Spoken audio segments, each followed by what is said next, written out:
Hey everybody! As you've probably noticed, we've entered into some of the hottest and driest months of the year, and even with the arrival of monsoon season, wildfire danger looms large across the Southwest. Intense heat, drought, and dry lightning can amplify these hazards through the summer. And this year, we decided to get the insider scoop from someone on the front lines of fire prevention. But because of CDC guidelines, we had to get a little creative. So check out this interview with one of our meteorologists and a partner from the Bureau of Land Management as they discuss wildfire dangers from a distance. Hi everyone, I'm Ashley Nickerson with the National Weather Service in Las Vegas. I'm here with Zach Ellinger, the Fire Mitigation and Education Specialist with the Bureau of Land Management. How are you today, Zach? I'm doing good, thank you. Good.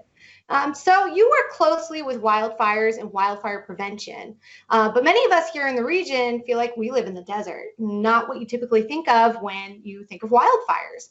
So why should we as a community care about wildfire hazards here? Sure, yeah, that's a fair question. The reality is that we actually do have a huge wildfire problem here. It's not as prevalent or prominent as some of our neighbors in northern Arizona or northern Nevada, but unfortunately the desert has been invaded by annual invasive grasses, and so the Mojave is not a fire adapted ecosystem, meaning that fire isn't a natural part of our ecosystem, but it's here now because of the grasses. So everything we can do to prevent a wildfire is going to go a long way to help maintain the fragile ecosystem that we have here. Definitely. So what are the most common triggers for wildfires here?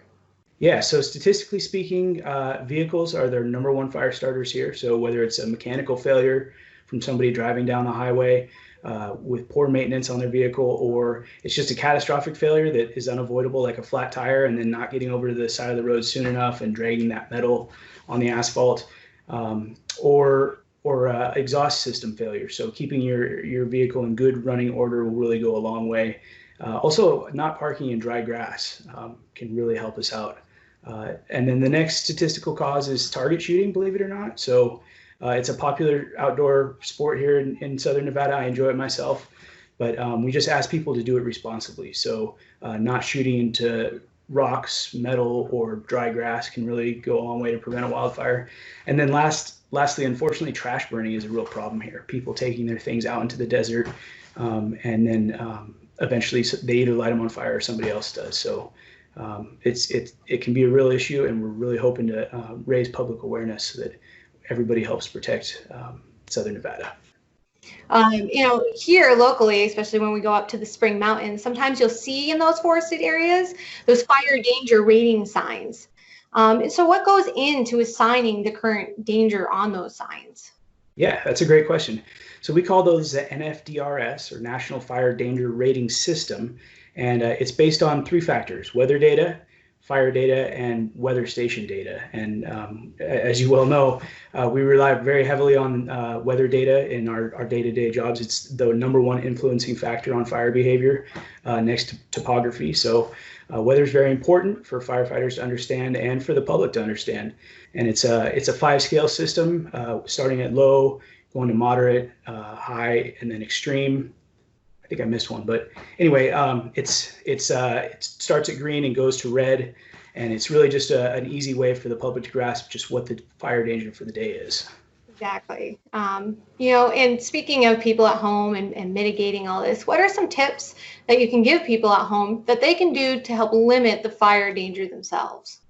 Yeah, so we talked about some of the fire prevention tips, right? So that's minimizing risk by always carrying a shovel and a fire extinguisher with you when you're recreating outdoors, so that if you do accidentally start a fire, you have a chance of putting it out before it grows large. And then just some of those common sense things that, it's hard to imagine that the underside of your vehicle gets hot enough to start a wildfire, but it really can.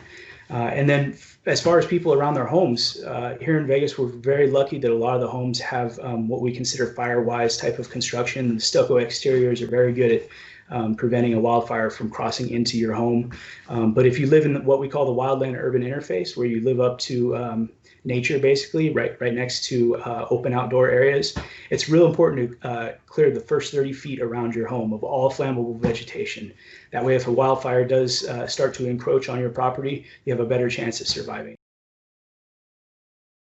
Like you said here today, whether it's grass or stuff you're growing in your own backyard, there's a lot of things people can do just to be aware and to be safe. Yeah, absolutely. And we really appreciate your help in spreading the message. Excellent. Yeah, we work real close, making sure everybody knows the fire danger. So appreciate your help as well. So thank you so much, Zach, for joining us today and helping keep communities stay safe in wildfire dangers. So now let's join back at the office with the meteorologists at National Weather Service Las Vegas, who also strive to keep communities weather ready.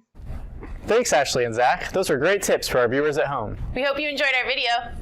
Stay safe and weather ready this summer.